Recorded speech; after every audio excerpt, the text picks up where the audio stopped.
Simulation d'incendie avec OpenDFCI. D'abord, connectez-vous sur la carte. Simulation feu. Une fois la carte ouverte, il faut d'abord choisir un endroit où lancer l'incendie. Nous allons par exemple ici, au nord d'Ajaccio. Il faut ensuite sélectionner Édition, choisir la table FireSim et ajouter un enregistrement. Avec la souris, on peut maintenant choisir un endroit où déposer le point d'éclosion. À partir de ce moment-là, il va falloir choisir la date et la date d'éclosion qui, par défaut, est la date et l'heure actuelle.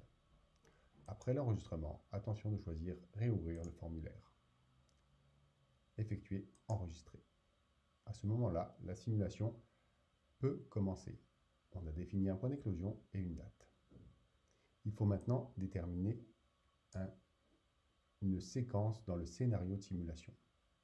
Pour cela, il est important de créer un fils de scénario sim, qui crée un nouvel enregistrement pour lequel on va donner une durée, par exemple 2 heures, une direction de vent, ici le 180, une vitesse de vent en km/h, 60 km/h, une hygrométrie, 20, et une température, 35 degrés.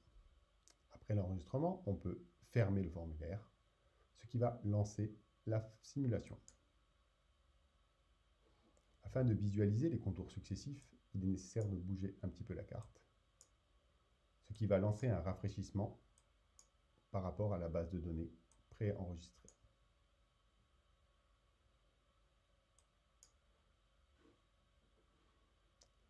La simulation est maintenant en cours. Il est possible de créer un autre enregistrement de séquence en rajoutant une nouvelle séquence au scénario sim pour lequel on définit une autre durée, pourquoi pas une autre direction, une autre vitesse de vent,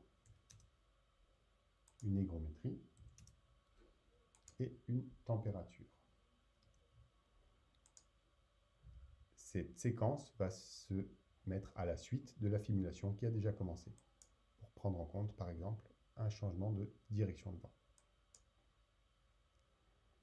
Elle ne sera par contre effective que lorsque la première séquence de simulation aura terminé d'être calculée. On ne voit donc pas forcément apparaître. La voici maintenant avec le changement de vent. Elle se superpose comme état initial à la simulation déjà effectuée.